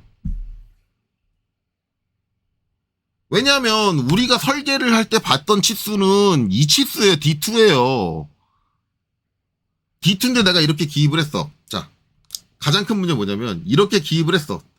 자, 가공자를 배려해서 이렇게 기입했어. 그런데 이거 이제 내가 그렸어요. 그려가지고 내 상사한테 준단 말이야. 내 설계하신 상사한테. 근데 상사가 설계를 했을 때는 상사는 저 부분을 이렇게 설계해서 줬어. 야, 이렇게 설계하고는 야, 거기 오일실 껴지는 거 알지? 야, 오일실 규격표 보고 네가 알아서 해라. 라고 얘기를 했단 말이야, 상사가. 그래서 이제 내가 오일실 규격표를 보고 이렇게 제대로 그려가지고 치수 기입을 이렇게 했어. 그러면 이제 내 위에 고참이 검토를 할 거 아니에요. 도면 검도를 할 거 아니야. 제대로 했는지. 제대로 하는데 이렇게 그려주면 이 고참 어떻게 해야 될까요? 여기 치수 떼야 돼요. 얘, 1.73 이거 외우고 있겠어? 여기서 이렇게 해가지고 이렇게 주면 1.73이 됩니다를 외우고 있겠어? 아니지. 저게, 야, 기준에 맞아? 얘 제대로 한 거야? 아니야?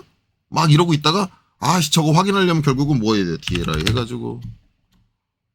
두 점 사이 중간에서, 두 점 사이 중간이래. DLI 해가지고. 가상교차점에서, 자, 요 사선하고 만나는 점하고, 또, 가상교차점 또 해서, 여기 수직선하고 요 사선하고 만나는 데 해가지고 딱 해서 얘가 1.3, 13.1보다, 작네? 오케이, 합격. 이렇게 해야 된다고, 검도를.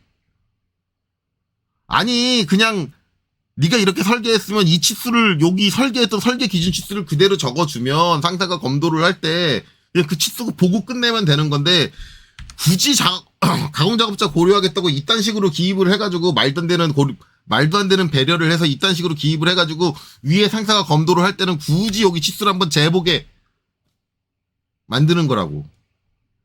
그게 도대체 무슨 그런 식으로 일하면은 욕 바가지로 먹어요. 그러니까 제발 그 학원 강사님들 본인이 알고 있는 그 말도 안 되는 기준 가지고 좀 하지 마시고 일을 어떻게 처리해 나가는가를 좀 파악을 하시라니까요, 강사님들. 이게 설계 기준이 이렇게 나왔는데 왜 설계 기준을 기입을 안 하고 왜 이걸 기입을 해?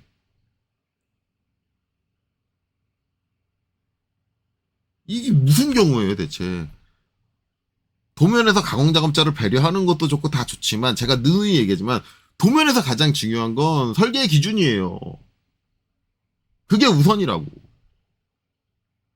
설계 기준을 만족시키기 위해서는 가공작업자의 배려가 없어도 된다고요. 이 말도 안 되는 치수를 기입하기 위해서 말도 안 되는 걸 기입을 해. 작성을 해. 자, 그럼에도 불구하고 나는 이 선을 꼭 그려줘야겠다라고 하시는 분들은 이 선 이렇게 가시면 안 돼요. 명확한 모서리가 실제 남은 게 아니잖아요. 얘를 굳이 기입을 하시겠다면 LEN DE-1mm 이렇게 끝을 살짝 띄워주시고요. 그 다음에 얘가 외형선이면 안 되고요. 가상선으로 가셔야 돼요. 아이고. 자, 이 부분에 대해서 이제 약간 이제 모호함이 있는데 이 부분을 작성하는 게 이제 제 카페를 통해서 질문을 받았던 건데 어떤 분이 공고의 교과서에서 이걸 외형선으로 하게 돼 있다. 라고 그렇게 말씀을 하시더라고요. 근데 외형선으로 하려면 명확한 모서리가 있어야 돼요. 외형선의 사용 조건들을 이제 여러분들이 제가 말하는 그 선종류 쪽에서 찾아보시면 명확한 형상적인 모서리가 발생을 해야 돼요. 그러지 않은 경우에 외형선을 사용해버리면 오히려 역효과가 나요. 도면 해독이 이상하게 된다고. 그럼 얘는 어떻게 봐야 되느냐? 원래 모서리가 있었겠죠. 여기를 둥글게 가공하기 전에. 그러면 이 모서리는 뭐냐면 가공 전 형상이에요. 여기를 둥글게 가공하기 위한 가공 전 형상인데 그걸 내가 필요에 의해서 굳이 그렸다라고 한다면 가공 전의 형상은 가는 이점세선으로 표현하게 돼 있어요. 가상선으로 표현하게 돼 있다고요. 가공 전에는 이런 모서리가 있었어. 그래서 이제 이렇게 표현하고 이게 이제 좀 논란이 있는 게 이렇게 이제 이점세선으로 안 하시는 분들 그냥 일직선으로 쭉 이어져야 된다고 하시는 분들은 가급적이면 외형선이 아닌 가는 실선을 쓰세요. 가는 실선. 아이고. 선택이 안 된 상태에서 했네요. 가는 실선. 여러분들이 이제 한 가지 확실하게 아셔야 되는 게 뭐냐면 아이고 왜 자꾸 영어로 바뀌냐. 가는 실선. 한 가지 확실하게 아셔야 되는 거는 일반적으로 외형선과 중심선은 꼭 외형선이어야 되는 경우, 꼭 중심선이어야 되는 경우 빼고는 다른 거를 대체를 잘 안 시켜줘요. 왜냐면 저 두 개는 형상을 파악하는데 우리가 가장 많이 나오는 선이에요. 왜냐면 수문선은 우리가 수문선 그리기 어려우니까 수문선 지금 하나도 없게 그렸죠. 혼재도의 기준으로 생각을 해서. 근데 수문선은 그렇게 중요하게 생각 안 하는데 거의 대부분의 형상을 이루고 있는 것들이 뭐예요? 보시면은 외형선 아니면 중심선이에요. 그러면 이 외형선하고 중심선을 다른 용도로 대체를 하게 되면 형상에 대한 혼란이 올 확률이 되게 높아요. 그래서 그렇게 안 해요. 실제 실무에서 외형선하고 중심선은 일반적으로 다른 선으로 대체를 안 해요.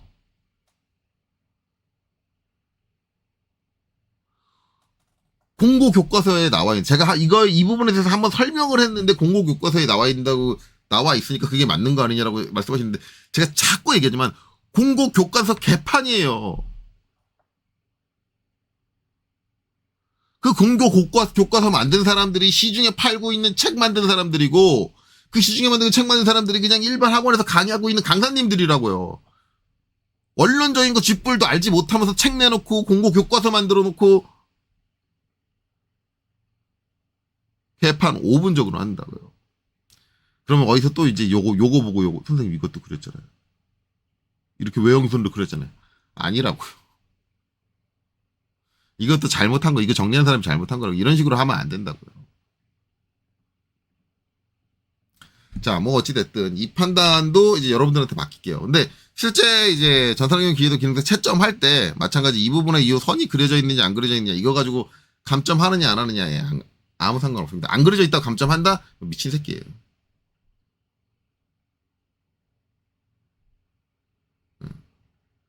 자, 이거 안 그려져 있다고 형상 이해 안 가요? 말도 안 되는 얘기예요.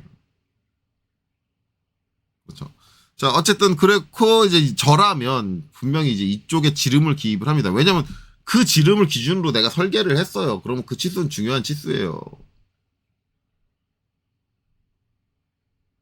그러면 여기 이제 기입을 하는데 원칙적인 걸 얘기를 하자면 지금 원래 이제 요 13.1 가지고 제가 13mm 했는데 13mm 했던 뾰족한 모서리가 사라졌잖아요. 그러니까 원래 그 모서리가 사라지면 뭘 해줘야 되냐면 요렇게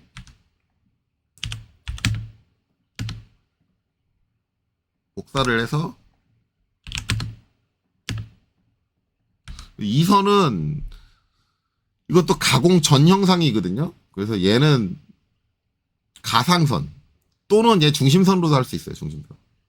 왜냐면 치수의 기준이 되는 기준선이에요. 기준선은 중심선으로 대체가 가능해요. 근데 실무에서 잘 안 해요. 그렇게. 무슨 이유 때문에?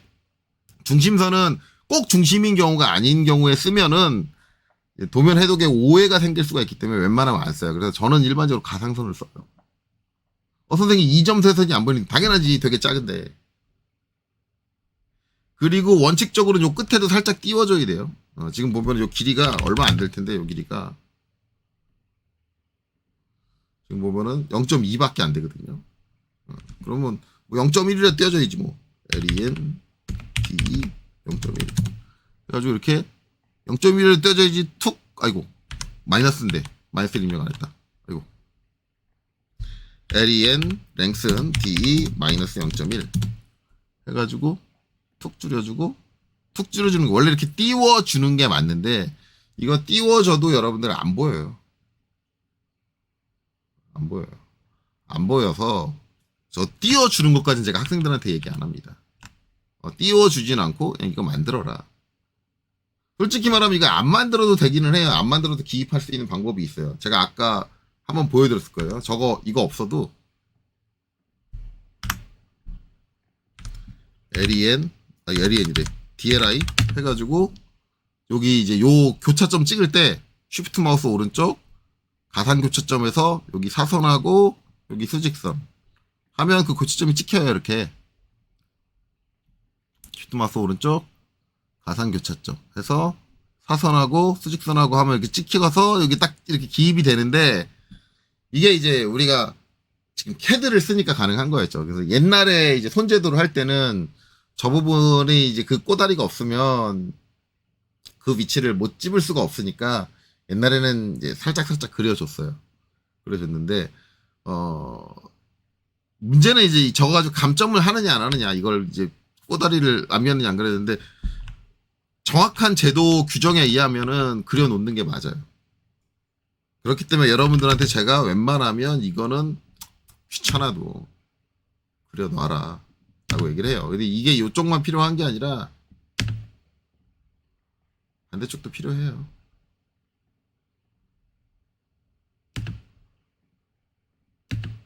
여기도 어차피 이쪽도 기입할 거 아니에요. 그러니까 반대쪽이 필요하니까 이렇게 하고 그 다음에 이제 뒤에 여기서 요 뾰족한 데를 찍고 그쵸? 여기서 요 뾰족한 데를 찍고 13 여기서 10mm 간격 띄워줄 거고요. 그 다음에 이제 여기 앞에 프로 C 붙여줄 건데 그거 어떻게 MA 해가지고 얘를 딱 선택을 하는 거죠. 그리고 딱 찍어주면 이렇게 파이는 똑같이 들어갈 거고. 자, 요 13mm의 이제 치수 공차는 없겠죠. 여기는 공차가 없어요. 표기된 게 없고 얘는 그냥 일반적인 공차로 들어가기 때문에 일반 공차로 들어가면 됩니다. 13mm에서 뭐 플러스 마이너스 0.1mm 차이 나는 거는 중요하진 않아요. 그건 중요하지 않다. 자, 이렇게 됩니다. 자, 그리고 이제 그 다음 직경이죠. DLI. 여기. 여기서 여기까지. 15mm. 여기서 이쪽으로 10mm. 자, 그 다음에 MA. 자, 얘도 지름이니까 파이가 붙어야겠죠. 15. 15다. 자, 그러면 이제 얘의 치수 공차. 얘의 치수 공차를 보려면 이제 상황을 봐야 되는 게 이제 이쪽이죠. 이쪽인데, 솔직히 말하면 이제 이쪽이 복잡해요. 왜냐하면 이제 이 축인데 이 축하고 다 있는 게 뭐냐? 첫 번째 베어링. 두 번째 오일실이다. 한 개가 아니다. 두 개다라는 거. 그럼 이제 베어링하고 닿았을 때 있는 끼워 맞춤 조건이 있고 오일실하고 닿았을 때 있는 끼워 맞춤 조건이 존재를 한다. 자, 오일실 같은 경우는 이제 바로 지금 오일실 와 있으니까 여기서 밑에 써 있어요. 밑에. 축의 호칭 지름은 오일실에 적합한 지름과 같고 그 허용차는 원칙적으로 KSB 0401에 의해서 뭘로 H8로 한다. 라고 돼 있어요. 자, 그러면 자, 여기 있는 오일실에 의한 이 축의 끼워 맞춤 공차는 기본적으로 오일실만 본다면 H8이다. 자, 그럼 이제 가서 볼게요. 가서 이제 여기다 기입은 해놓을게요. 일단 뒤로 따당 더블 클릭해서 뒤로 와가지고 한 칸 띄고 H8이래. 오일실만 봤을 때. 그러면 여기 또 베어링으로 와야죠. 베어링.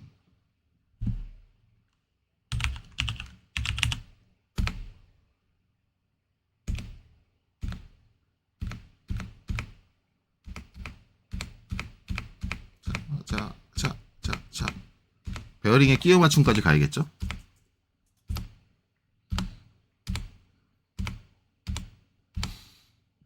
자, 여기 왔다. 베어링.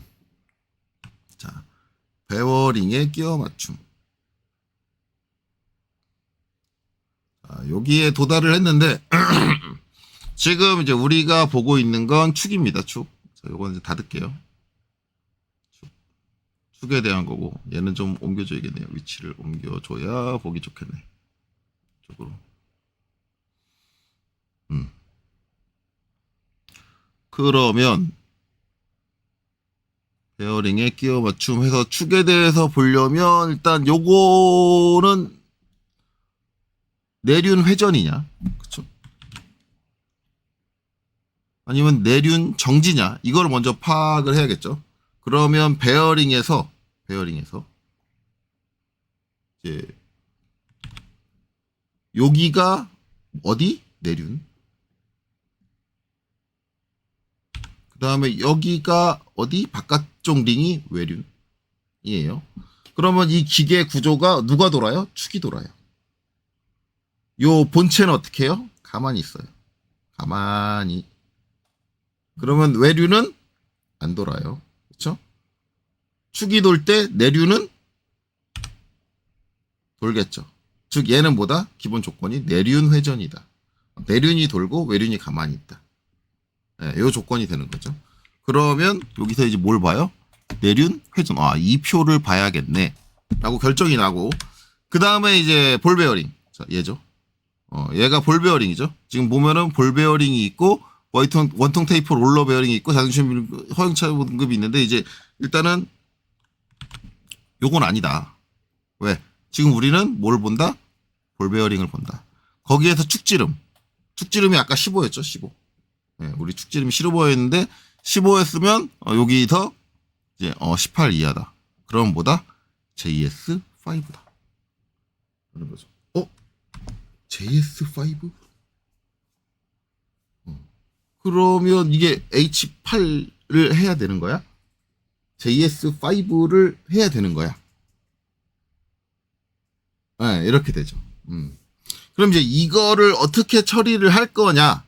예요. 어떻게 처리를 할 거냐? 이제 요거를 처리하는 방식이 딱 정해져 있는 건 없어요. 정해져 있는 건 없고, 이제 대략적으로 한 두세 가지 있어요. 두세 가지. 두세 가지라고 얘기를 해야 되나? 첫 번째. 아이고. 첫 번째. 중요도예요. 이 중요도에 의한 방법은 뭐냐면, 지금 두 가지가 나왔잖아요. JS5, 그 다음에 H8. 얘는 베어링에 의한 거고, 얘는 오일실에 의한 거예요. 이제 여러분들이 이제 이 JS라는 거의 특징을 알아야 되는데, 이 JS의 특징이 뭐냐면, 희한한 게 H8은 H가 치수값이 제로예요. 제로. 그러니까 지금 우리 15잖아요. 그럼 딱 직경이 15인 상태예요. 15인 상태에서 얘가 축이니까 이 8이라는 공차 여기 어떻게 되냐면 축 직경이 작아지는 쪽으로 적용이 돼요. 축이 계속 작아져요. 15에서 더 15보다 더 커질 수는 없고 작아지는 쪽으로 적용이 돼요. 이게 이제 H8이라는 치수의 특징이거든요. 오일실에서 왜 이 H8, 우리가 일반적으로 쓰는 H6, 축에 대한 건 H6를 일반적으로 쓴다고 했잖아요. 그보다 공차 값이 더 커요.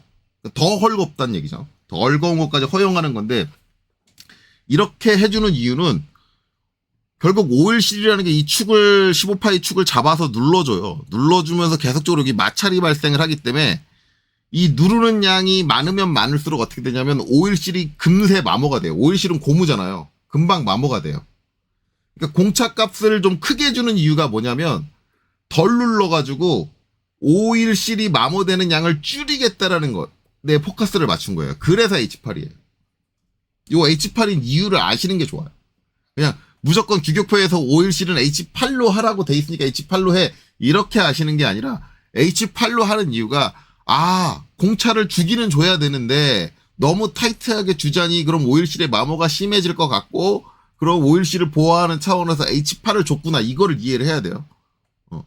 이걸 이해해야 되고, 그래서 오일실에 H8이 들어가는 거고, JS5는 뭐냐면, 이 JS는 이 5라는 공차역이, 만약에 이 직경이 15라 그러면 파이 15라 그러면 이 5라는 등급의 IT 5등급의 저 공차에 있는 그 끼워 맞춤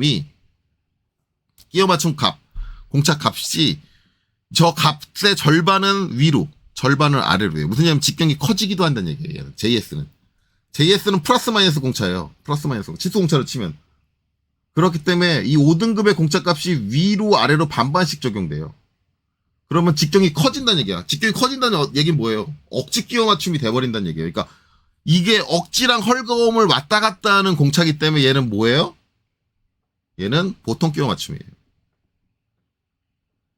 기본적으로. JS가 나오면. 그러면 이렇게 하는 이유가 뭐냐? 베어링은 이 축이 회전을 했을 때 이 축이 껴져 있는 베어링 내령이 무조건 저 축하고 같이 돌아야 돼요. 근데 우리가 베어링하고 축을 고정할 때 중간에 키를 껴가지고 키로 고정하는 게 아니잖아요.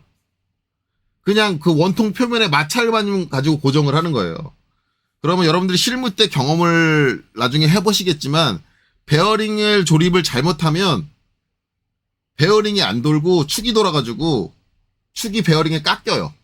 그런 현상이 발생을 해요. 저는 실제로 많이 겪어봤어요. 그렇기 때문에 축과 베어링 그 내륜 사이는 뭐가 기본적으로 들어가냐면 억지에 가까운 보통 끼워 맞춤이 들어가야 돼요. 그런 이유에서 JS예요. 이걸 이 이유를 아셔야 돼요. 왜 JS인지, 왜 H8인지, 왜 공차역을 이렇게 크게 줬는지 이런 이유들을 아셔야 된다고. 그걸 알아야 돼요. 그러면은 자, 여기는 뭐예요? 베어링에 의한 축의 파손을 막기 위해서 베어링과 축이 베어링 내륜과 축이 무조건 같이 돌기 위해서 JS5를 줬어. 자, 얘는 뭐야? 오일실이 파손되는 걸 막기 위해서 H8을 줬어. 그러면 이게 더 중요해? 이게 더 중요해? 이게 중요도예요.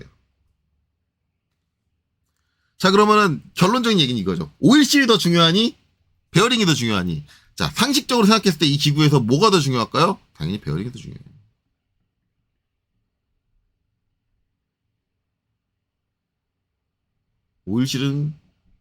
오일실은 어차피 이걸 H8로 해도 언젠간 마모돼요.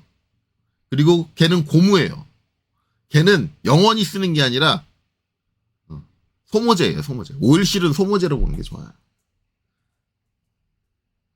그리고 가격이 누가 더 비싸요? 베어링이 더 비싸요. 파손이 돼도 오일실이 파손돼서 오일실을 자주 가는 게 좋지. 예. 얘는 베어링 파손되느냐? 베어링 파손 안 돼요, 솔직히. 누가 파손되느냐? 축이 파손돼요. 그럼 축을 통째로 갈아야 돼요. 베어링만 가는 게 아니라 축을 통째로 갈아야 된다고. 이게 문제가 되면. 이 JS5가 문제가 되면. 자, 그러면 중요도가 뭐가 더 높다? 결국은 베어링 쪽이 더 높다. 그럼 뭘로 한다? JS5로 한다. 이게 중요도에 의한 셀렉트예요. 자, 이해되셨나요? 그래서 만약에 둘 중에 하나를 선택해야 된다 그러면 얘는 H8이 아니라 JS5로 가는 게 맞습니다. 자, 이거 말고 이제 한 가지 케이스가 더 있어요. 요걸 적용하는, 요거보다 좀 더 정밀하게 적용하는 방식이 한 가지 더 있어요. 근데 그거는 다음 영상에서 설명을 드릴게요. 왜냐하면 여기까지 찍고 정신을 차리고 봤더니 벌써 시간이 1시간 반을 다해 가고 있어. 자, 그래서 이번 영상은 여기까지 하고 요 뒤는 다음 영상에서 이어서 하도록 하겠습니다. 여기까지 보시느라 수고 많으셨습니다.